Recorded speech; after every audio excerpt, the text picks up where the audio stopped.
ओम शांति। 31 मई 2024। बाबा के महावाक्य। मीठे बच्चे, बाप आए हैं कांटों को फूल बनाने। सबसे बड़ा कांटा है देह अभिमान। इससे ही सब विकार आते हैं। इसलिए देही अभिमानी बनो। प्रश्न: भक्तों ने बाप के किस कर्तव्य को न समझने के कारण सर्वव्यापी कह दिया है? उत्तर: बाप बहुरूपी है। जहाँ आवश्यकता होती सेकंड में किसी भी बच्चे में प्रवेश कर सामने वाली आत्मा का कल्याण कर देते हैं, भक्तों को साक्षात्कार करा देते हैं। वह सर्वव्यापी नहीं, लेकिन बहुत तीखा रॉकेट है। बाप को आने जाने में देरी नहीं लगती। इस बात को न समझने के कारण भक्त लोग सर्वव्यापी कह देते हैं। ओम शांति। यह है छोटा सा गुलशन, ह्यूमन गुलशन। बगीचे में तुम जाओ तो उसमें पुराने झाड़ भी होते हैं, किस्म किस्म के। कहाँ मुखड़ियाँ भी होती हैं, कहाँ आधी खिली हुई मुखड़ियाँ होती हैं। यह भी बगीचा है ना। अब यह तो बच्चे जानते हैं, यहाँ आते हैं कांटों से फूल बनने। श्रीमत से हम कांटे से फूल बन रहे हैं। कांटे जंगल के हैं, फूल बगीचे में होते हैं। बगीचा है स्वर्ग, जंगल है नर्क। बाप भी समझाते हैं, यह है पतित कांटों का जंगल, वह है फूलों का बगीचा। फूलों का बगीचा था, वह अभी फिर कांटों का जंगल बना है। देह अभिमान है सबसे बड़ा कांटा। उसके बाद फिर सब विकार आते हैं। वहां तो तुम देही अभिमानी रहते हो। आत्मा में ज्ञान रहता है। अभी हमारी आयु पूरी होती है। अब हम यह पुराना शरीर छोड़ दूसरा जाकर लेंगे। साक्षात्कार होता है, हम गर्भ महल में जाकर विराजमान होंगे। फिर मुखड़ी बनकर मुखड़ी से फूल बनेंगे। यह आत्मा को ज्ञान है। सृष्टि चक्र कैसे फिरता है, यह ज्ञान नहीं है। सिर्फ यह ज्ञान रहता है कि यह शरीर पुराना है, इसको अब बदलना है। अंदर में खुशी रहती है। कलयुगी दुनिया की कोई भी रस्म आदि वहां होती नहीं। यहाँ होती है लोक लाज, कुल की मर्यादा। फर्क है ना। वहां की मर्यादा को सत्य मर्यादा कहा जाता है। यहाँ तो है असत्य मर्यादा। सृष्टि तो है ना। बाप आते ही हैं जबकि आसुरी संप्रदाय है। उसमें ही दैवी संप्रदाय की जब स्थापना हो जाती है तब विनाश होता है। तो जरूर आसुरी संप्रदाय है। उसमें ही दैवी गुण वाली संप्रदाय स्थापन हो रही है। यह भी समझाया है, योग बल से तुम्हारे जन्म जन्मांतर के पाप नष्ट होते हैं। इस जन्म में भी जो पाप किए हैं वह भी बताने पड़े। उसमें भी खास है विकार की बात। याद में है बल, बाप है सर्वशक्तिमान। तुम जानते हो जो सर्व का बाप है, उनके साथ योग लगाने से पाप भस्म होते हैं। यह लक्ष्मी नारायण सर्वशक्तिमान है ना। सारी सृष्टि पर इनका राज्य है। वह है ही नई दुनिया, हर चीज नई। अब तो जमीन ही कलराठी हो गई है। अभी तुम बच्चे नई दुनिया के मालिक बनते हो तो इतनी खुशी रहनी चाहिए। जैसे स्टूडेंट वैसे खुशी भी जास्ती होगी। तुम्हारी यह है ऊंच ते ऊंच यूनिवर्सिटी, ऊंच ते ऊंच पढ़ाने वाला है। बच्चे पढ़ते भी हैं ऊंच ते ऊंच बनने के लिए। तुम कितना नीच थे, एकदम नीच से फिर ऊंच बनते हो। बाप खुद ही कहते हैं तुम स्वर्ग के लायक थोड़े ही हो, अपवित्र वहां जा ना सके। नीचे हैं तब तो ऊंच देवताओं के आगे उन्हों की महिमा गाते हैं। मंदिरों में जाकर उन्हों की ऊंचाई और अपनी नीचता का वर्णन करते हैं। फिर कहते हैं रहम करो तो हम भी ऐसे ऊंच बने। उन्हों के आगे माथा टेकते हैं तो वह भी मनुष्य, परंतु उनमें दैवी गुण हैं। मंदिरों में जाते हैं, उन्हों की पूजा करते हैं कि हम भी उन्हों जैसे बने। यह कोई को पता नहीं है कि उन्हों को ऐसा किसने बनाया। तुम बच्चों की बुद्धि में सारा ड्रामा बैठा हुआ है, कैसे इस दैवी झाड़ का सैपलिंग लगता है। बाप आते भी हैं संगम युग पर। यह पतित दुनिया है, इसलिए बाप को बुलाते हैं, हमको आकर पतित से पावन बनाओ। अभी तुम पावन होने के लिए पुरुषार्थ करते हो, बाकी सब हिसाब किताब चुकतू कर चले जाएंगे शांति धाम। मन मनाभव का मंत्र है मुख्य, जो तुमको बाप देते हैं। गुरु लोग तो ढेर के ढेर हैं, कितने मंत्र देते हैं। बाप का है ही एक मंत्र। बाप ने भारत में आकर मंत्र दिया था, जिससे तुम देवी देवता बने थे। भगवानुवाच है ना, वो लोग भल श्लोक आदि कहते हैं, परंतु अर्थ कुछ भी नहीं समझते। तुम अर्थ समझा सकते हो। कुंभ के मेले में जाते हैं, वहां भी तुम सबको समझा सकते हो। यह है पतित दुनिया, नरक। सतयुग पावन दुनिया थी, जिसको ही स्वर्ग कहा जाता है। पतित दुनिया में कोई पावन हो न सके। मनुष्य गंगा स्नान कर पावन होने के लिए जाते हैं, क्योंकि समझते हैं शरीर को ही पावन बनाना है। आत्मा तो सदैव पावन है ही। आत्मा सो परमात्मा कह देते हैं। तुम लिख भी सकते हो, आत्मा पवित्र होगी ज्ञान स्नान से, न कि पानी के स्नान से। पानी का स्नान तो रोज करते रहते हैं। जो भी नदियां हैं उनमें रोज स्नान करते रहते हैं। पानी भी वही पीते हैं। अब पानी से ही सब कुछ किया जाता है।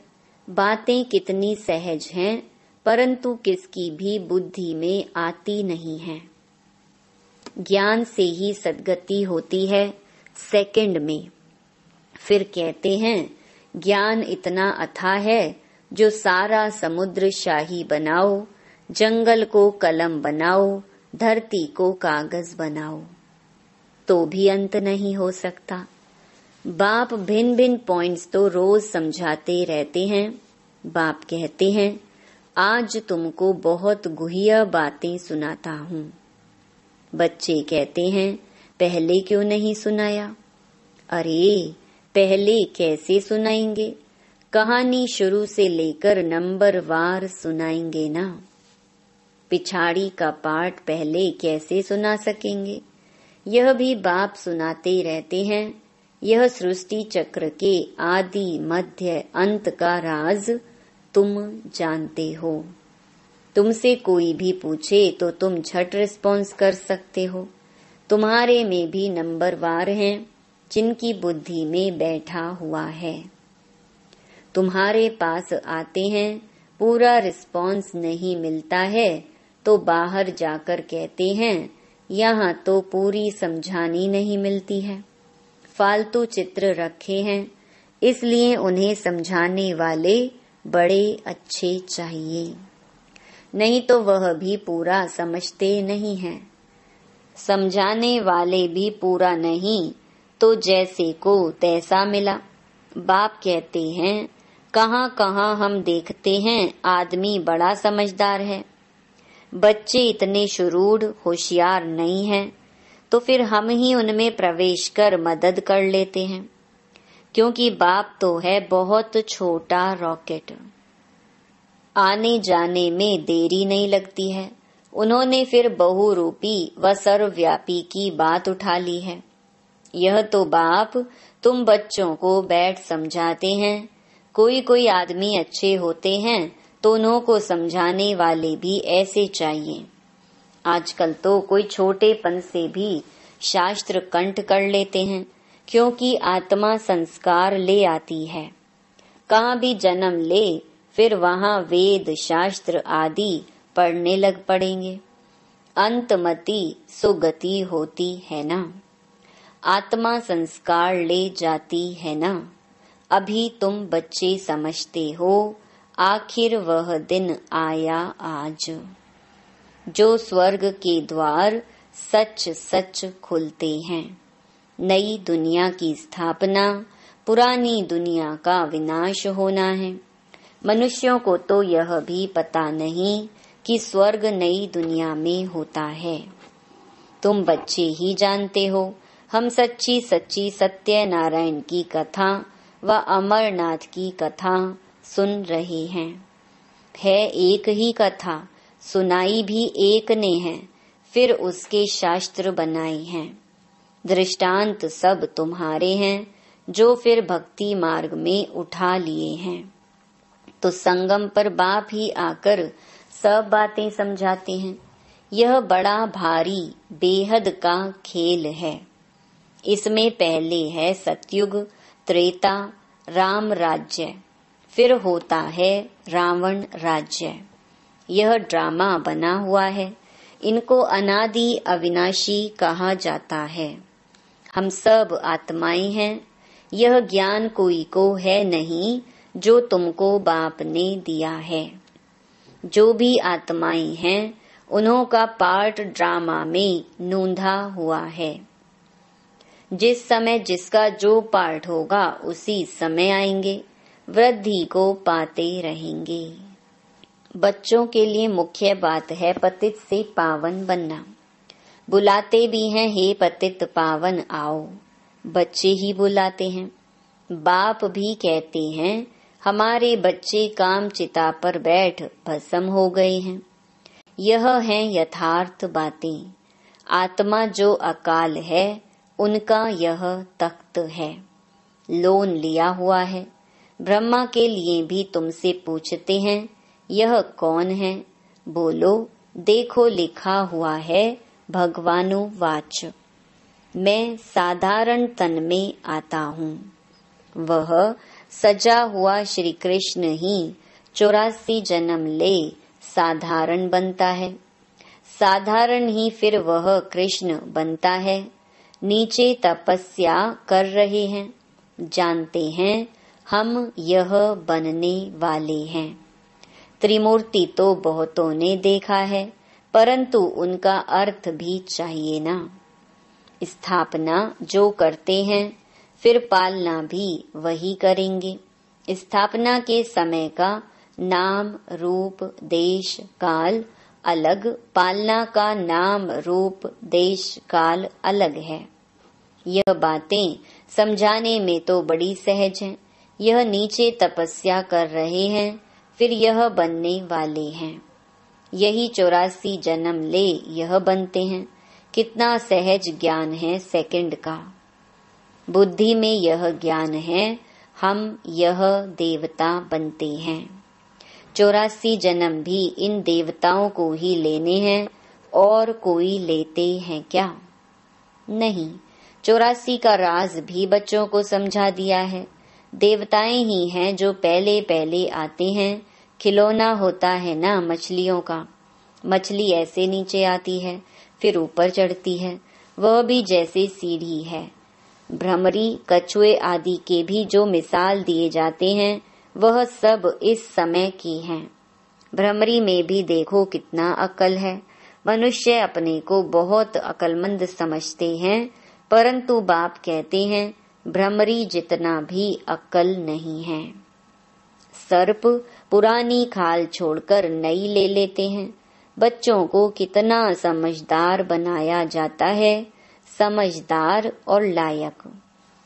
आत्मा अपवित्र होने के कारण लायक नहीं है, तो उनको पवित्र बनाए लायक बनाया जाता है। वह है ही लायक दुनिया। यह तो एक बाप का ही काम है जो इस सारी सृष्टि को हेल से हेवन बनाते हैं। हेवन क्या होता है यह मनुष्यों को पता नहीं है। हेवन कहा जाता है देवी देवताओं की राजधानी को। सतयुग में है देवी देवताओं का राज्य। तुम समझते हो सतयुग नई दुनिया में हम ही राज्य भाग्य करते थे। 84 जन्म भी हमने ही लिया होगा। कितना बार राज्य लिया है और फिर गंवाया है, यह भी तुम जानते हो। राम मत से तुमने राज्य लिया है, रावण मत से राज्य गंवाया है। अभी फिर ऊपर चढ़ने लिए तुमको राम मत मिलती है, गिरने लिए नहीं मिलती है। समझाते तो बहुत अच्छी तरह से हैं, परंतु भक्ति मार्ग की बुद्धि बड़ी मुश्किल चेंज होती है। भक्ति मार्ग का शो बहुत है, वह है दुबन दलदल, एकदम गले तक उसमें डूब पड़ते हैं। जब सभी का अंत होता है तब मैं आता हूँ, सभी को ज्ञान से पार ले जाता हूँ। मैं आकर इन बच्चों द्वारा कार्य कराता हूँ। बाबा के साथ सर्विस करने वाले तुम ब्राह्मण ही हो, जिनको खुदाई खिदमतगार कहा जाता है।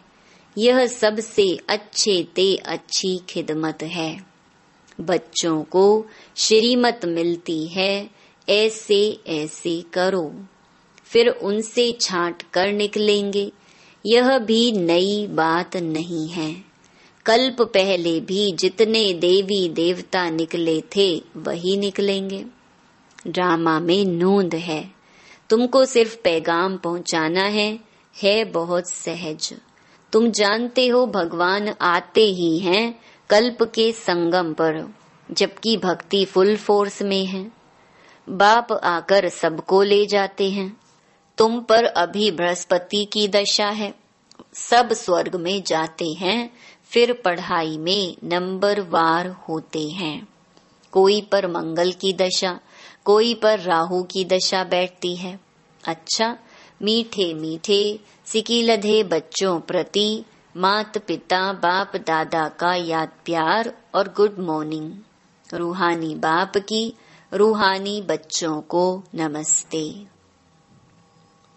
धारणा के लिए मुख्य सार। पहला, लायक और समझदार बनने के लिए पवित्र बनना है। सारी दुनिया को हेल से हेवन बनाने के लिए बाप के साथ सर्विस करनी है। खुदाई खिदमतगार बनना है। दूसरा, कलयुगी दुनिया की रस्म रिवाज, लोक लाज, कुल की मर्यादा छोड़ सत्य मर्यादाओं का पालन करना है। दैवी गुण संपन्न बन दैवी संप्रदाय की स्थापना करनी है। वरदान, अपवित्रता का अंश, आलस्य और अलबेलेपन का त्याग करने वाले संपूर्ण निर्विकारी भव। दिनचर्या के कोई भी कर्म में नीचे ऊपर होना, आलस्य में आना या अलबेला होना, यह विकार का अंश है, जिसका प्रभाव पूजनीय बनने पर पड़ता है। यदि आप अमृत वेले स्वयं को जागृत स्थिति में अनुभव नहीं करते, मजबूरी से व सुस्ती से बैठते हो, तो पुजारी भी मजबूरी व सुस्ती से पूजा करेंगे। तो आलस्य व अलबेलापन का भी त्याग कर दो, तब संपूर्ण निर्विकारी बन सकेंगे। स्लोगन: सेवा भले करो, लेकिन व्यर्थ खर्च नहीं करो। ओम शांति।